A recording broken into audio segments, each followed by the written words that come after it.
But yeah, look at how we can now, just with these little tweaks, not a lot. Your painting is amazing.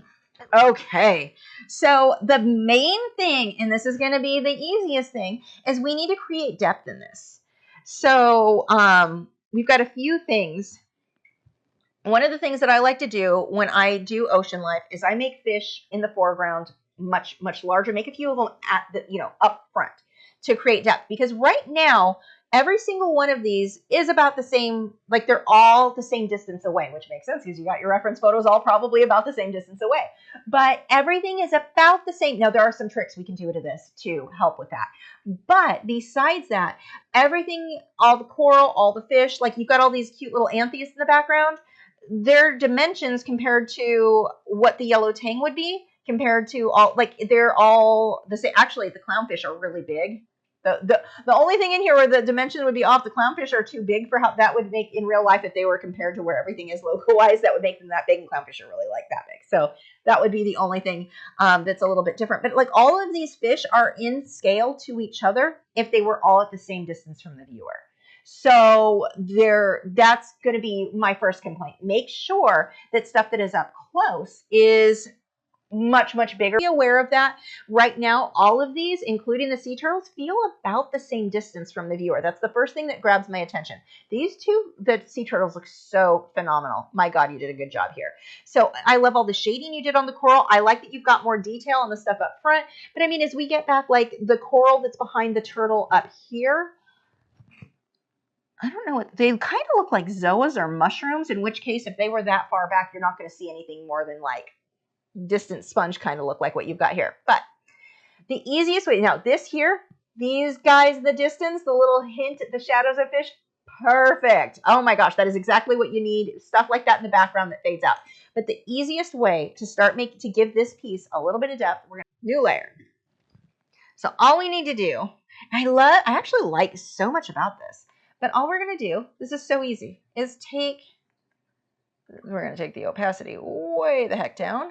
I'm going to color match to your blue. And I'm going to change this to this. We're going to make it soft. We are going to push these back.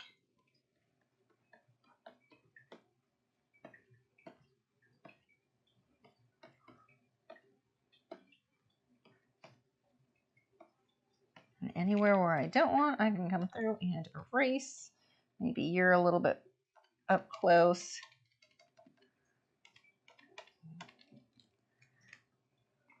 I'm going to push some of those. I definitely want more blue on these turtles. They do not look, this guy up close we can leave with less blue, but some of these we definitely want to get some more blue.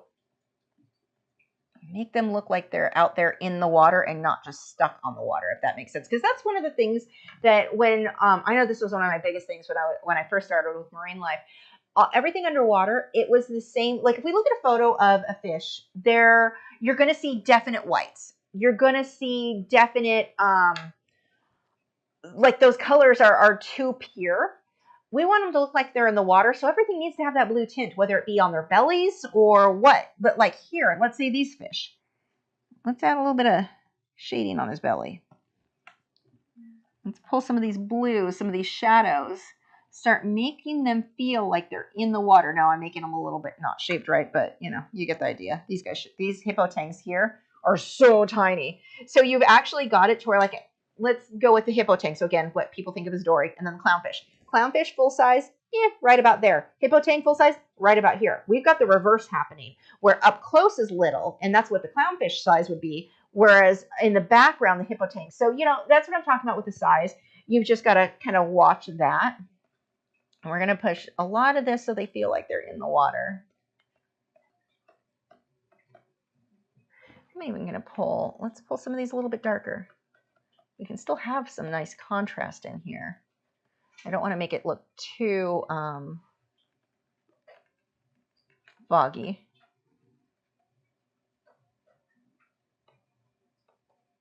I'm going to darken this a bit more, and that helps the sea turtle's head to stand out more too.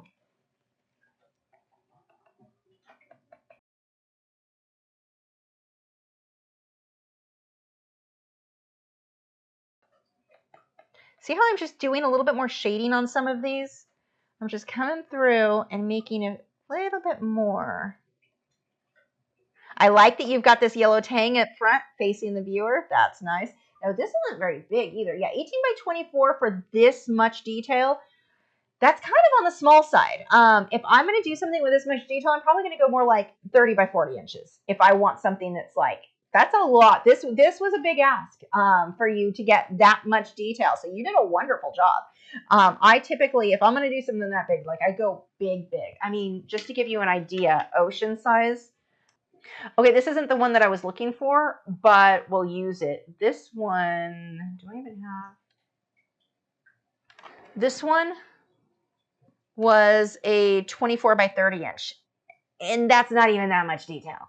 When I do ocean stuff, when you've got the level of detail that you've got going on, your life will be so much easier. Just go ahead and go bigger. It's much more fun to get where you've got some room on those fish. So we can, get a few of these to stand out. I don't want it to be totally blurry. No, maybe those ones should be a little bit more blurry.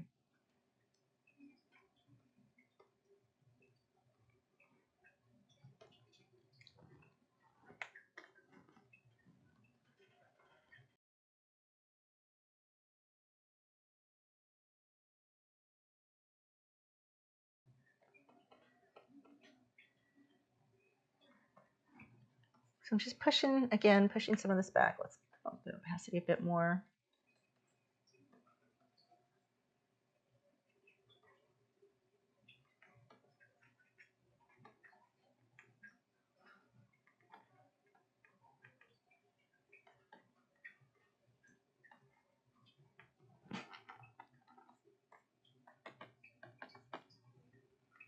Okay, so something a little bit more like that. And the one other thing that I would probably do on this, there we go, but not that color and not that size.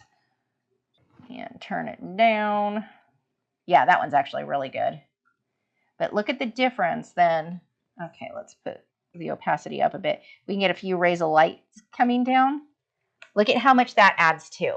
So those are the things that I would do to adjust. Where's my mouse? Oh, that's the problem with using this thing. I can't find my mouse. There we go. Things that I would adjust to make it look like it's underwater. It doesn't take a lot, and you can do this from what you have now. You don't even have to change anything. I mean, my complaints about that the fish are kind of the wrong size, most people aren't going to know. Most people are probably going to be okay. However, who's your target audience? Probably somebody like me who has a saltwater tank or is really into the ocean, so they might know that.